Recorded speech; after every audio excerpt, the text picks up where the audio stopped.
안녕하세요. 반갑습니다.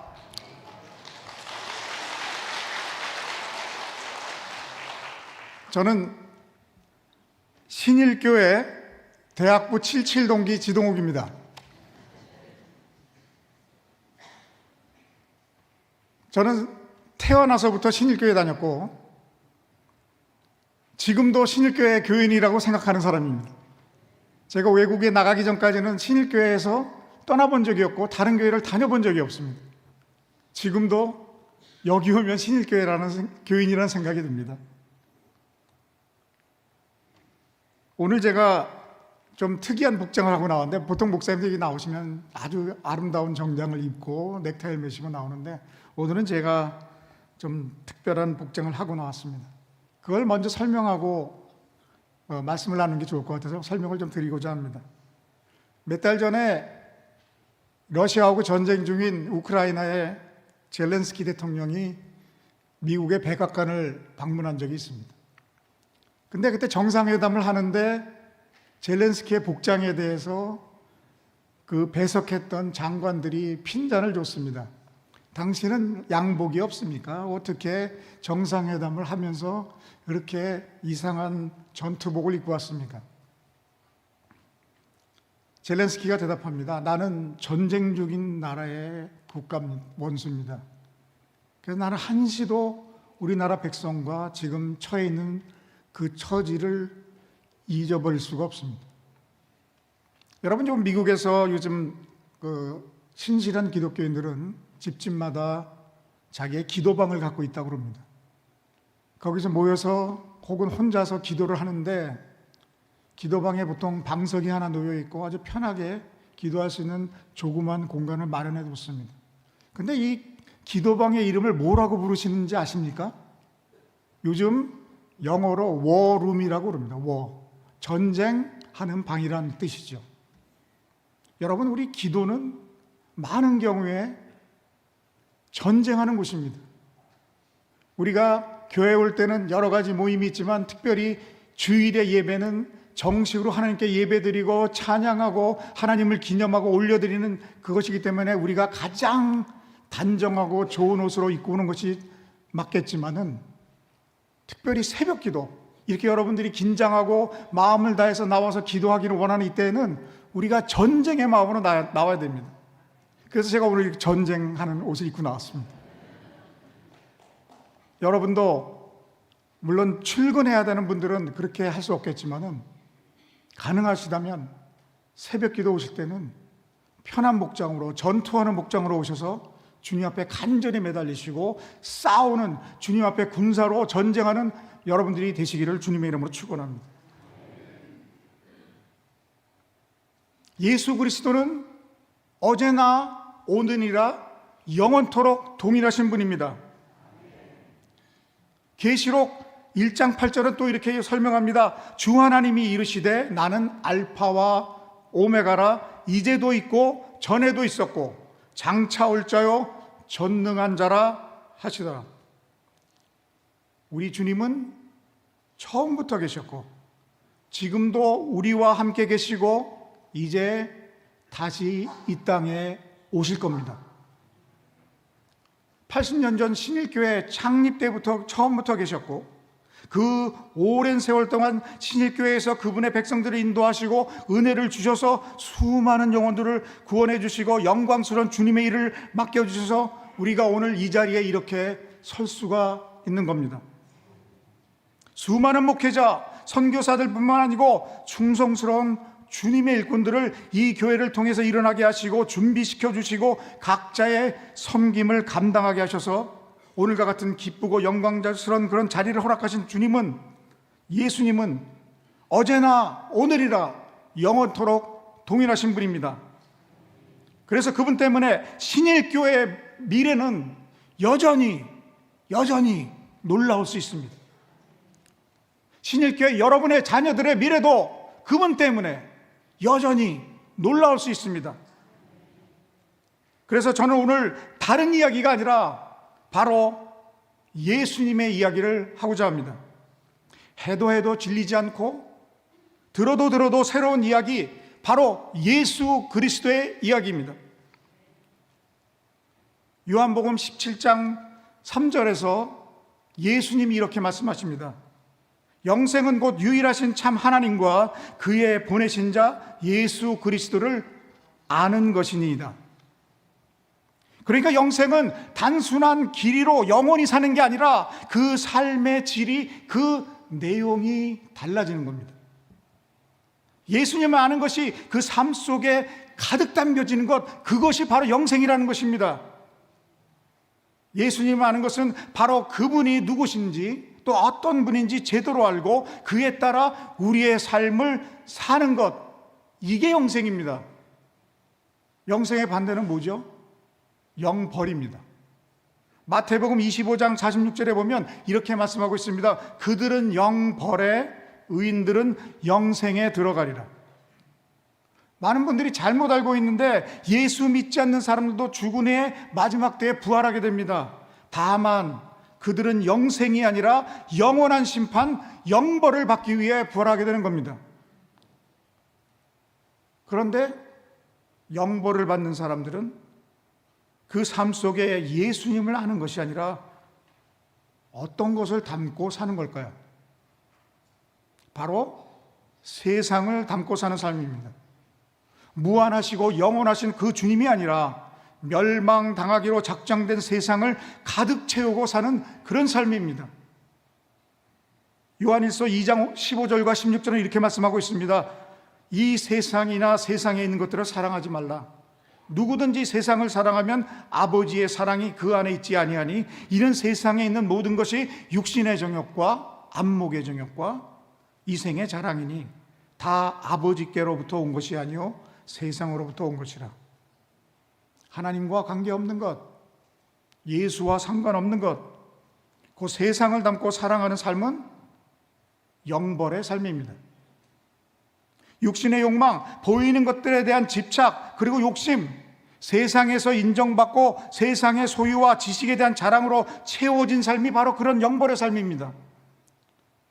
여러분 아시지만 아담과 하와가 처음 죄를 지었을 때 선악을 알게 하는 나무의 과실이 바로 먹음직하고 보암직하고 지혜롭게 할 만큼 탐스러워 그대로 따먹었다. 그때부터 하나님 중심의 삶이 아니라 육신의 정욕, 안목의 정욕, 이생의 자랑으로 가득 채워진 세상을 사랑하는 죄악의 삶으로, 영벌의 삶으로 들어가게 된 겁니다. 교회를 다니는데도 예수님을 아는 것이 아니라 이런 세상적인 욕망과 자랑거리에 채워진 삶을 살고 있다면 자신이 정말로 거듭난 성도인가 곰곰 생각을 해보셔야 됩니다. 그러면 예수님을 아는 것이 영생이라고 했는데 과연 예수님의 무엇을 알아야 한다는 것일까요? 그것은 예수님이 누구신가? 그것이 과연 나와 어떤 관계가 있는가를 알아야만 합니다. 예수님이 하나님이시지만 우리를 죄와 심판에서 구하시기 위해 이 세상에 오셔서 화목제로 십자가에 돌아가시고 다시 살아나신 것, 그것을 머리로 믿고 그렇구나 동의만 하는 게 아니라 이제 그것을 정말로 믿고 그분의 본을 따라가기로 작정하고 사는 것이 참으로 그분을 아는 것입니다. 예수님의 십자가 부활, 그것을 다 믿는다고는 하지만은 사실 그분을 따라 살겠다, 세상에 멋지고 달콤한 것, 그것이 아니라 예수님의 삶을 따라가겠다, 자기를 부인하고 제 십자가를 지고 주님을 따라가겠다, 그 단계까지 나가지 않는 신도들이 너무도 많습니다. 마치 이런 겁니다. 우리가 예수님을 믿을 때 대부분이 이런 기도를 하십니다. 이제 예수님을 구세주와 주님으로 내 삶에 모셔드립니다. 나를 구원해 주시는 구세주 그리고 내 삶의 주인이신 주님으로 모시고 살겠다는 이야기죠.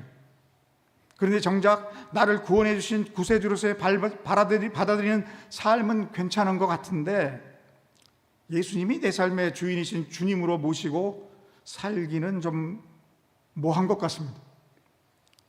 나를 죄와 힘든 삶에서 구해 주시는 것은 너무나 좋고 얼른 받아들이는 거지만 그냥 내 삶은 좀 내가 결정하고 원하는 대로 살도록 내버려 두시면 좋겠다는 겁니다. 삶의 주인이 예수님이 아니고 여전히 그냥 내 자신이 주인인 채로 사는 겁니다. 그런 교인들이 너무도 많습니다. 여러분 혹시 바로 내가 그런 건 아닌지 이 시간에 생각해 보시기 바랍니다. 오늘 읽은 본문의 말씀 계시록 19장 16절은 이 세상에 재림하시는 예수님의 이름을 만왕의 왕, 만주의 주님이라고 말합니다. 왕 중의 왕, 모든 군주들의 주님이라는 말씀입니다. 예수님은 왕이시고 주님이십니다. 조금 전에 우리가 읽은 유일하신 하나님과 예수님을 아는 것이 영생이라고 한 그 구절, 요한복음 17장 3절 바로 앞절에 요한복음 17장 2절에 이렇게 주님이 또 말씀하십니다. 아버지께서 아들에게 주신 모든 자에게 영생을 주게 하시려고 만민을 다스리는 권세를 아들에게 주셨음이로다.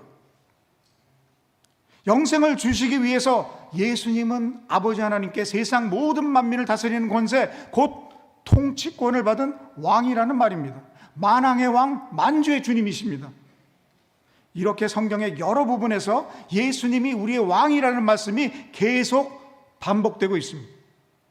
예수님을 주님으로 왕으로 알고 그렇게 사는 게 참다운 영생의 삶과 직접적으로 관계가 있기 때문입니다. 예수님을 구세주로만 알고 사는 삶이 아니고 그분을 나의 왕, 나의 주님으로 알고 믿고 따르고 순종하여 사는 게 진정한 신자의 삶입니다. 저는 미국에서 주로 아시아인 젊은이들과 함께하는 교회에서 목회를 하고 있는데 늘 이런 게 고민입니다. 예수님을 모르던 젊은 사람들이 처음에 예수님을 믿게 되고 세례를 받고 아주 기쁘게 살기 시작합니다. 정기적으로 주일 예배에 참석하고 바이블 스터디 모임과 제자 훈련의 모임을 통해서 예수님과 하나님을 배우게 되고 그리스도인의 삶에 대해서 차츰 알아갑니다. 그래서 신앙이 조금씩 성장합니다. 그런데 어느 때부터인가 교회 생활은 익숙해졌는데 그리스도인의 삶에 예수님을 따라가는 성장면에서 정체가 오는 겁니다. 아는 것은 많아졌는데 그것을 순종하는 게 쉽지 않다는 것을 발견하기 시작해서 갈등이 생기는 거죠. 그래서 주위를 살피기 시작합니다. 그랬더니 대체로 교회 생활 열심히 하는 사람들이 많이 눈에 띄는데 실상 그들의 삶은 세상 사람들의 삶과 별로 다르지 않다는 것을 눈치를 채고 나도 이렇게 살면 되겠다 그렇게 하는 겁니다. 그래서 신앙의 성장에 정체가 오고 심지어는 퇴보하게 됩니다. 여전히 육신의 정욕, 안목의 정욕, 이생의 자랑을 포기하지 않고 사는 겁니다. 여전히 내가 내 삶의 주인으로 행세하면서 사는 거죠. 그냥 예수님이 구원해 주신다 그것만으로 충분하게 생각하고 사는 겁니다. 그런데 이런 게 저희 교회의 문제만은 아닌 것 같습니다. 사실 현대 모든 교회에 이런 신자들이 있습니다. 교회에 수십 년을 다녔지만 신앙의 수준은 여전히 예수님을 구세주로만 믿고 살지 나의 왕, 나의 주님으로 알고 사는 그런 레벨까지는 올라가지 못하고 있는 신자들입니다. 여러분 다시 한번 말씀드리지만 혹시 내가 이런 신자가 아닌지 지금 잘 생각해 보시기 바랍니다. 이런 심각한 신앙의 정체는 예수님이 나의 왕이시라는 것을 잘 이해하지 못하는 것에 시작합니다. 예수님이 정말 나의 왕, 나의 주님이라는 것을 제대로 알고만 산다면 우리의 신앙은 이런 수준에 그냥 머무를 수가 없습니다. 지금부터 이 말이 무슨 뜻인지 설명을 하려고 합니다. 사실 현대사회에서 사는 우리들은 왕, 주, 주님이라는 용어를 사실 모르고 있습니다. 우리 하나님 예수님을 주님이라고 부르는 것에 익숙하지만 이 말이 정말 무엇을 뜻하는 것인지는 잘 모르고 쓰고 있다는 말입니다. 우리는 지금 민주주의 체제 속에 살고 있습니다. 주권이 국민에게 있고 국민은 자신의 권리를 행사하여 나라를 운영할 사람들을 뽑아서 일하게 하고 있는 그런 시스템입니다. 그러니까 우리는 자연히 우리가 속해 있는 이 민주주의가 개인의 행복과 자유와 안정된 삶을 위해 가장 좋은 시스템이다, 그렇게 생각을 합니다. 하지만 이 민주주의가 여러분 너무 잘 알다시피 너무나 자주 우리의 생각한 대로 잘 작동을 안 해준다, 그걸 우리는 너무나 뼈저리게 느낍니다. 그런데 역사적으로 보면 가장 오래된 정치 체계는 민주주의가 아니라 왕이 절대 권력을 가지고 나라를 다스리는 군주제, 왕정입니다. 그런데 거의 대부분의 왕은 역사적으로 보면 백성들을 위에서 통치를 하기보다는 자기의 야망과 욕심, 자신의 사치스러운 생활을 위해서 절대 권력을 사용해서 백성들을 어려움과 고통 속에 살게 만든 경우가 대부분이었습니다. 백성들을 전쟁과 노역에 동원하는 것은 당연했고 과도한 세금을 걷어들이기도 했습니다. 그래서 우리는 이 왕제도, 왕정이 개인의 삶과 행복을 위해서는 너무나 나쁜 제도다, 그렇게 생각을 하고 왕이나 독재자나 1인이 절대 권력을 갖게 해서는 안 된다고 역사를 통해 그렇게 배우고 느꼈습니다. 그런데 여러분, 정말 왕제도가 나쁘기만 한 걸까요? 입법, 행정, 사법, 3권이 나눠져서 서로 견제하게 하는 민주주의와는 달리 왕은 이 모든 3권을 한 손에 다 쥐고 있습니다.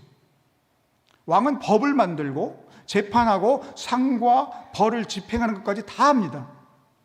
군대를 통솔해서 나라를 지키고 또 전쟁도 하고 나라의 경제를 책임지고 국가의 재정을 움직입니다.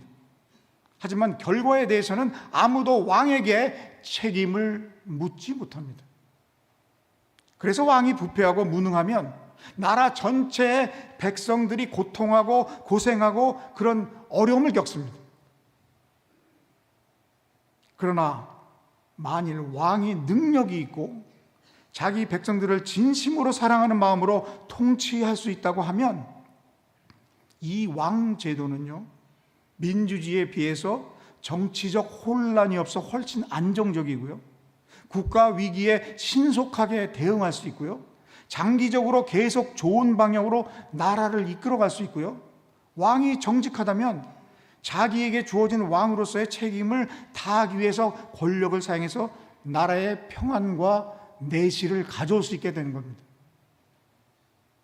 결국 왕이 어떤 왕이냐에 따라 그 나라의 백성은 우리가 사는 민주주의 사회보다 더 나은 삶을 누리거나 그 반대가 되거나 하는 것이라고 할 수 있습니다.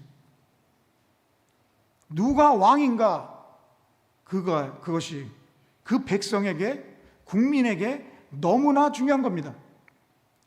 13세기 1272년에 영국에서 헨리 3세라는 왕이 죽었을 때 그의 아들인 에드워드는 십자군 원정을 떠나서 멀리 가 있었습니다.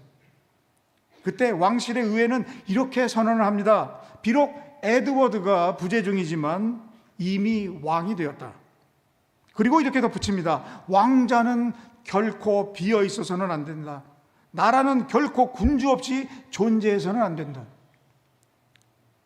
13세기 영국 이 왕실 의회는 우리 세상과 인간 본성에 대해 매우 중요한 진리를 이해하고 있었습니다.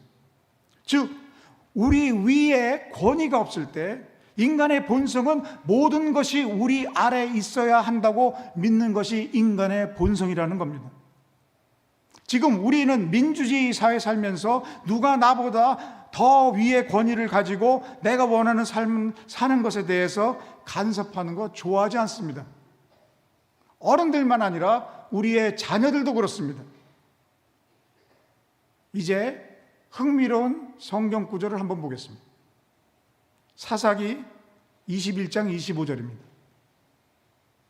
그때 이스라엘에 왕이 없으므로 사람이 각기 자기의 소견에 옳은 대로 행하였더라. 다스리는 왕이 없으니까 사람들이 제 눈에 옳게 보이는 대로 그렇게 살았다는 겁니다.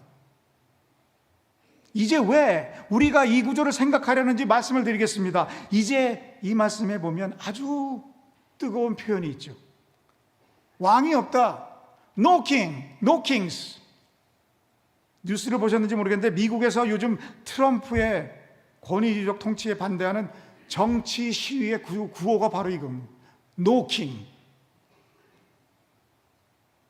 하지만 주목할 점은 사사기 21장에 묘사된 상황이 바로 조금 전에 얘기한 13세기 영국 지도자들이 결코 일어나지 않게 하려 했던 그 상황이라는 거죠. 그들이 문서로 남긴 바로 그것입니다. 왕이 없는 상태. 사사기 21장 25절에 나오는 동일한 구절이 다른 장들에서도 여러 번 나옵니다. 사사기 17장 6절에 보면 그때 이스라엘에 왕이 없으므로 사람이 각기 자기의 의견에 소견에 옳은 대로 행하였더라.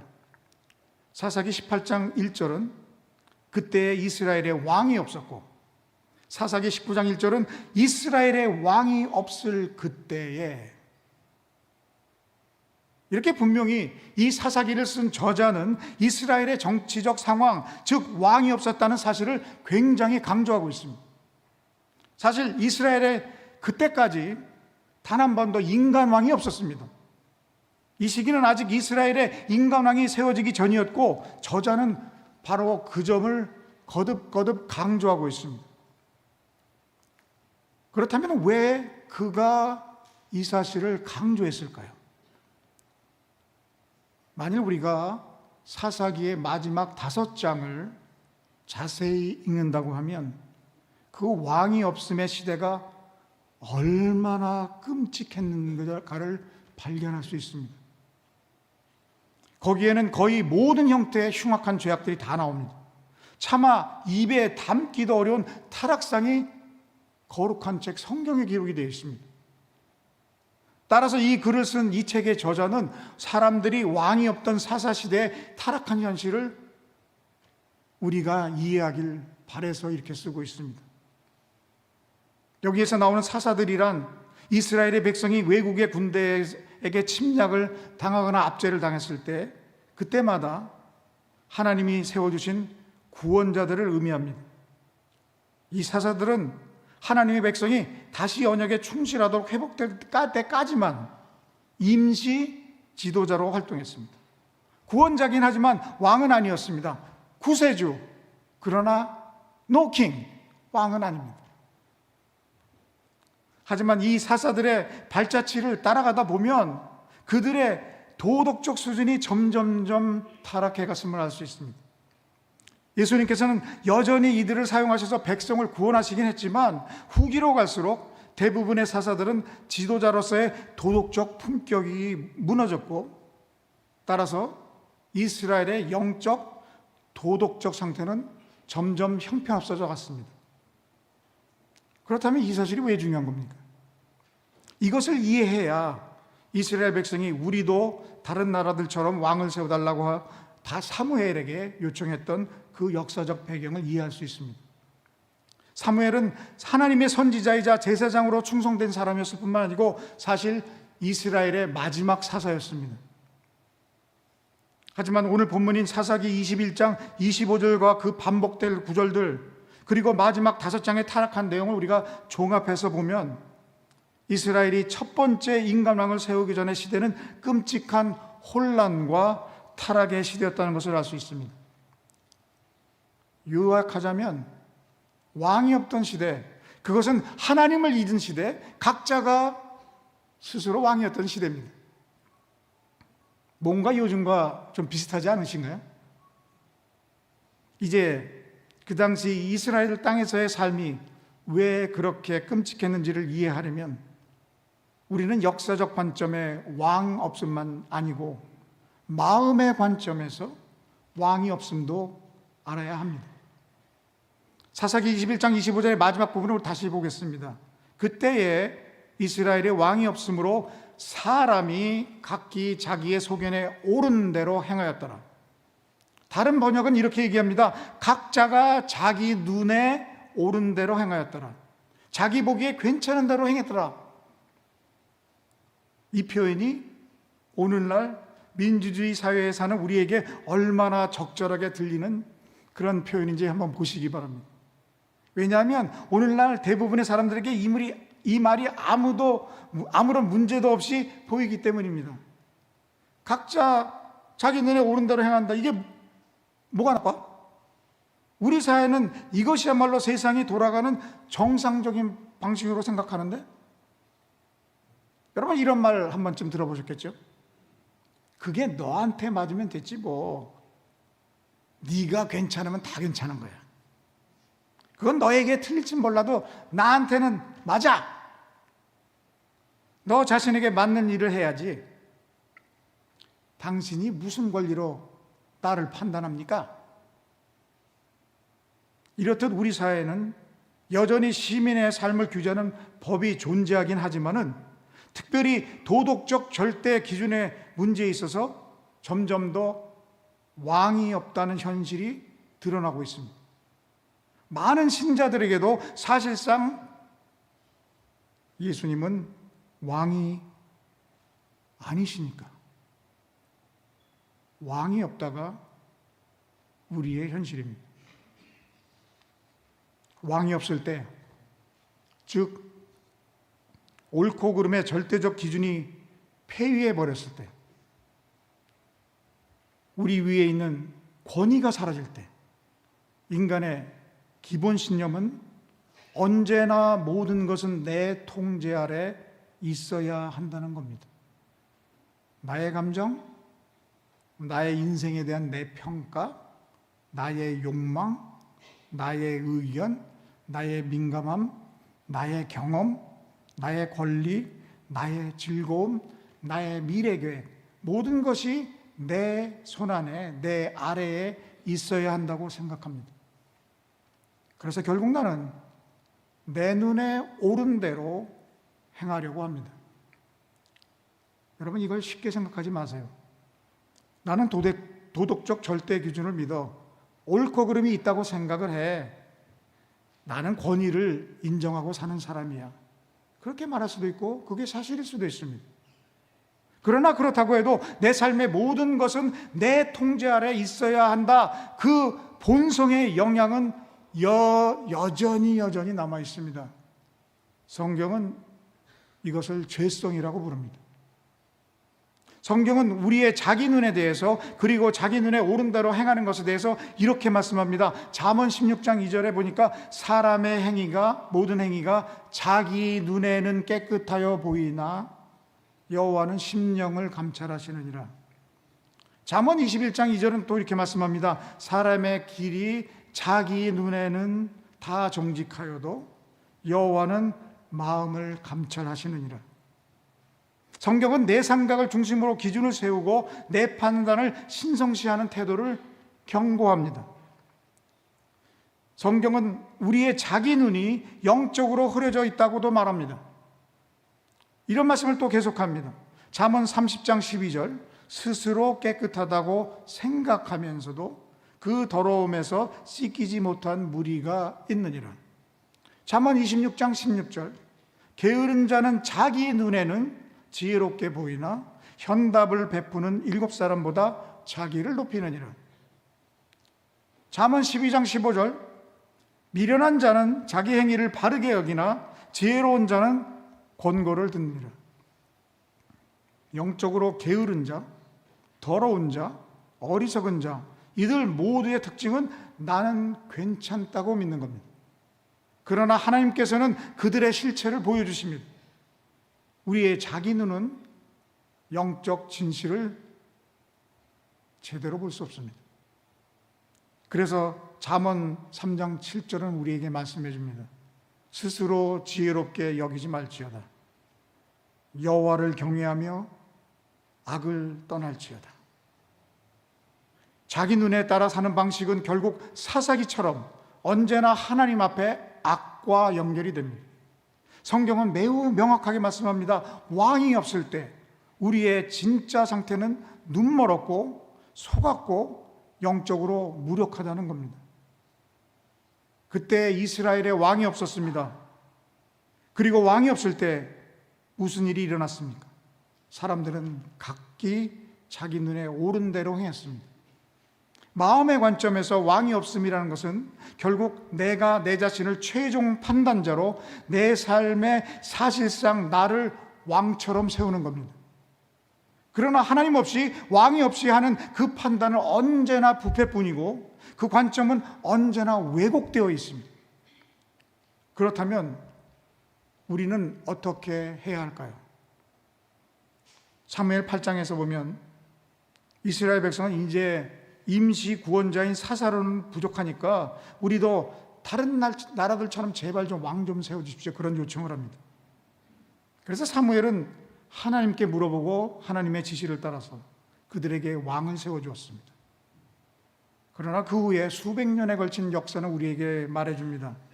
이스라엘의 왕이 있었던 시기조차에도 하나님의 백성은 여전히 자기 눈에 오른 대로 행하려 했다는 것을, 그리고 그들이 믿었던 왕들조차도 모두 자기 눈에 오른 대로 행하는 싸움을 멈추지 못했습니다. 물론 왕정시대는 사사시대에 상실되었던 사회적 질서는 어느 정도 회복을 했습니다. 그러나 마음과 영적인 영역에서는 인간 왕의 통치로는 사람들이 하나님을 왕으로 모시지 않고 내 방식대로 살려는 죄성의 문제가 해결되지 못했습니다. 이스라엘 백성이 왕을 요구한 것은 일면 시대적으로 필요한 일이었습니다. 하지만 그들의 문제는 그들이 진정으로 필요로 하는 왕이 누구인지 알지 못했다는 겁니다. 그래서 하나님께서 사무엘에게 이렇게 말씀합니다. 사무엘상 8장 7절 하나님의 말씀입니다. 백성이 네게 한 말을 다 들으라. 이는 그들이 너를 버림이 아니요 나를 버려 자기들의 왕이 되지 못하게 함이니라. 성도들의 삶에 왕이 없이 자기 눈에 오른 대로 행하는 것은 언제나 잘못입니다. 왜냐하면 진정으로 옳은 것은 하나님 보시기에 옳은 것, 즉 왕의 눈에 옳은 것이기 때문입니다. 우리를 지으신 그분은 하늘의 왕이시며 만왕의 왕이시며 나의 왕이십니다. 믿는 성도인 우리도 종종 왕이 없는 순간을 살아갑니다. 여전히 내가 내 삶을 결정하고 통제하기를 원하고 삽니다. 많은 신자들이 삶의 문제나 유혹의 때에 믿지 않는 사람들과 별 차이 없이 종종 왕자가 비어있다 그렇게 생각하면서 내가 직접적인 결정권을 쥐고 있다 그러면서 살고 있습니다. 그때 우리는 하나님의 말씀에 귀를 기울여야 합니다. 여러분의 눈에는 무엇이 옳습니까? 여러분의 삶의 어떤 부분에서, 어떤 태도에서, 어떤 생각과 판단 속에서 자기 보기에 옳은 대로 행하고 계십니까? 용서의 문제에 있어서 당신은, 여러분은 자기 눈에 옳은 대로 하고 계십니까?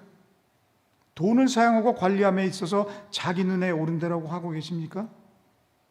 여가와 시간의 사용에 있어서 자기 눈에 옳은 대로 하고 계십니까?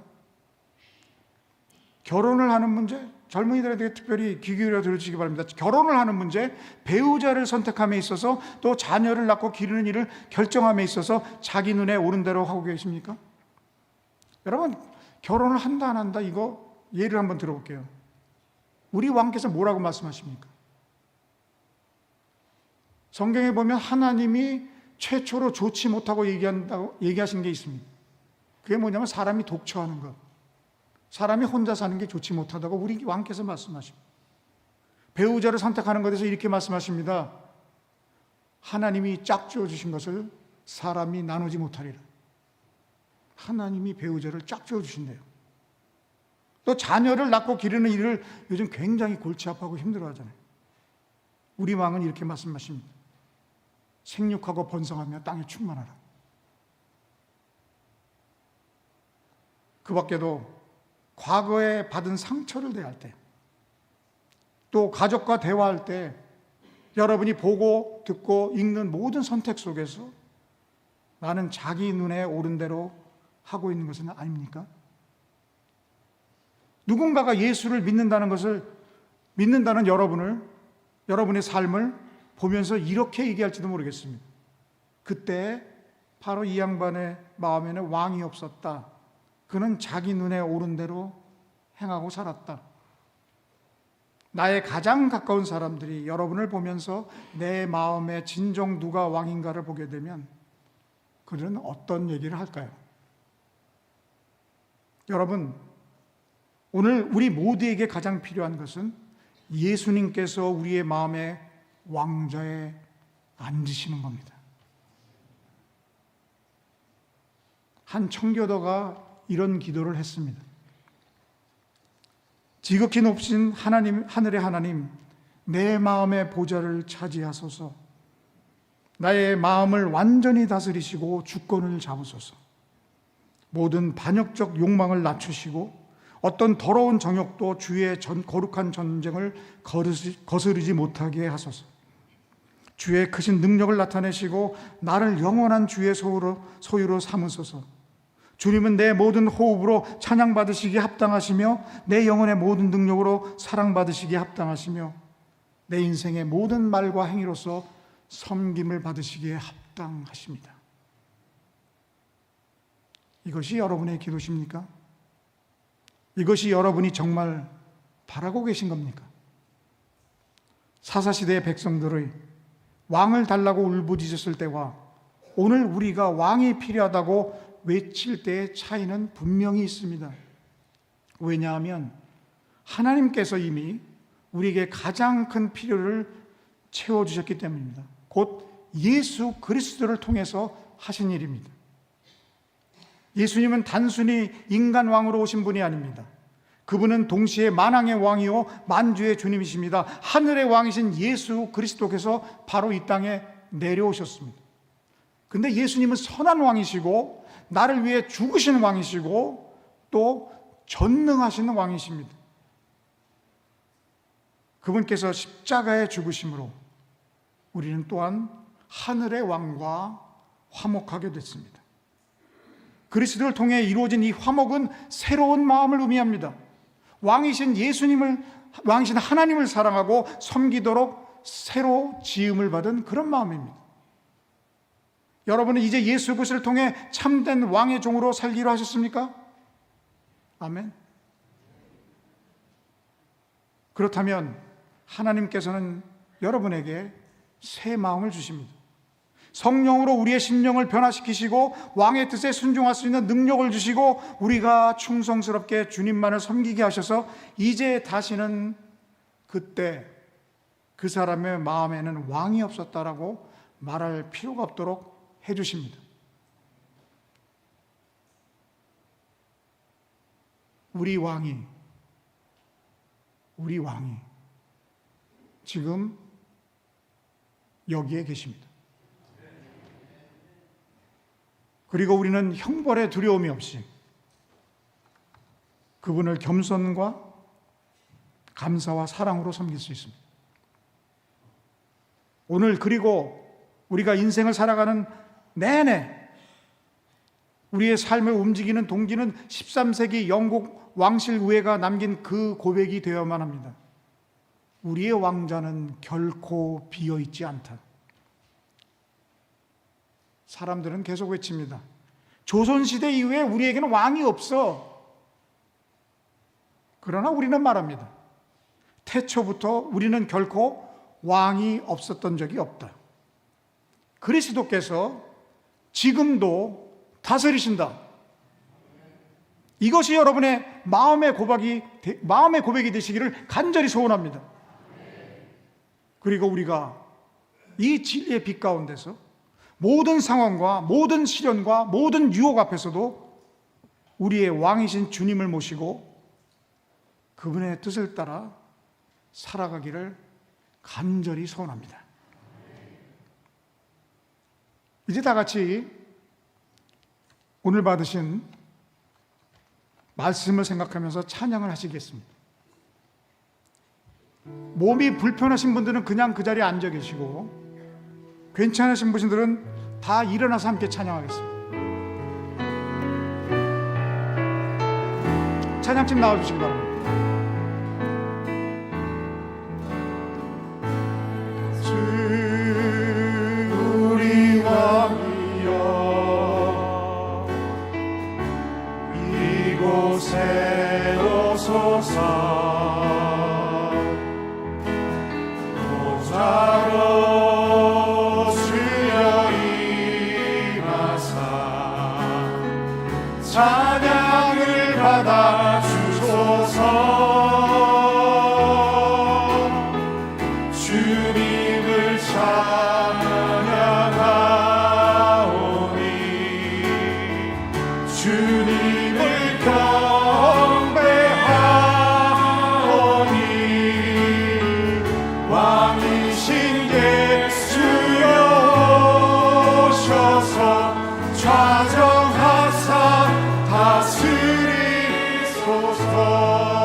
이곳에 오소서.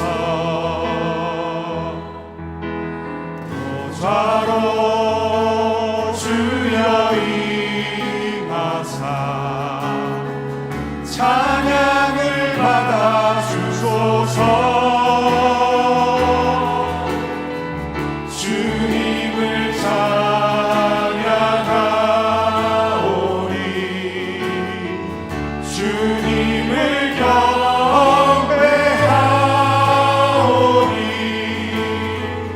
왕이신 예수여 오셔서 좌정하사 다스리소서.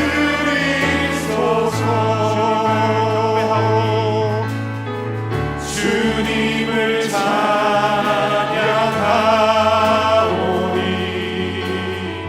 주님을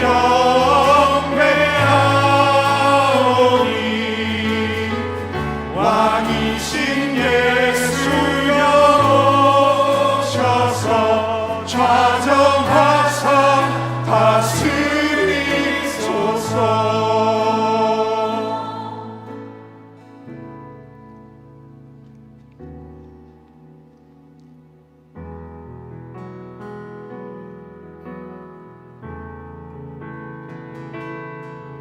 두 손 들고 찬양합니다. 다시 오실 왕 여호와께 오직 주만이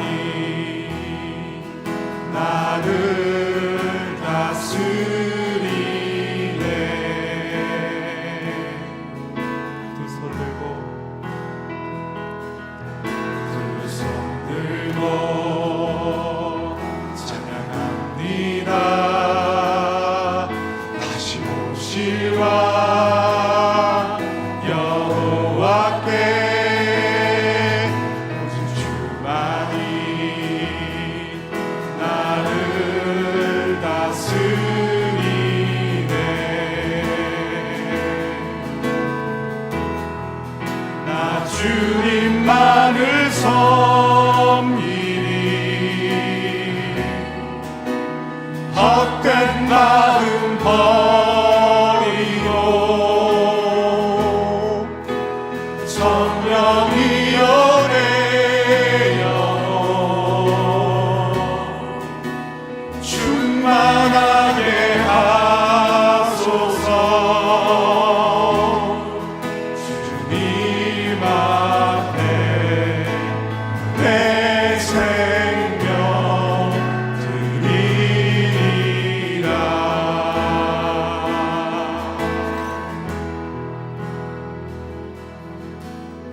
같이 기도하겠습니다. 우리 주 하나님, 사람들은 말합니다. 이 세상에 더 이상 왕이 어디 있느냐고. 그래서 사람들은 제 눈에 옳다고 여기는 대로 삽니다. 그래서 왕이 없었던 이스라엘의 사사시대처럼 이 나라와 세상은 온갖 흉측한 죄악으로 넘쳐나고 있습니다. 교회에서도 여러 문제를 다루는 데 있어서 마치 왕이 없으신 것처럼 그렇게 자기의 눈에 오른 대로 다투고 싸웁니다. 성도라고 하면서도 삶의 많은 부분에서 왕의 뜻이나 말씀이 아니고 자기가 보기에 좋은 대로 그렇게 삽니다. 예수님이 왕이시고 주님이시라고 말은 하는데 우리의 삶에 일과 돈과 시간과 관계의 문제를 다루고 결정할 때는 주님의 뜻과 방법을 우선적으로 생각하지 않습니다. 사실상 우리는 나의 왕 나의 주님의 마음을 기쁘시게 하는 것을 최우선으로 생각하고 있지 않을 때가 많습니다. 대신에 우리는 우리를 스스로 즐겁게 하고 만족시키려고 애를 쓰고 이 세상 살아가고 있습니다. 삶의 많은 부분에서 우리가 아직도 내 마음의 왕자에서 버티고 있습니다. 주님, 이제 우리 마음의 왕좌를 온전히 차지하여 주시기를 소원합니다. 그리고 우리의 마음과 눈을 열어서 주님의 말씀을 깨달아 알게 하시고 그의 왕의 말씀대로 살아가게 해 주옵소서. 성령의 능력으로 충만하게 하셔서 지금도 다스리시는 주님을 온전히 섬기며 살아가게 하옵소서. 나의 왕, 나의 주님이신 예수 그리스도의 이름으로 기도드립니다. 아멘.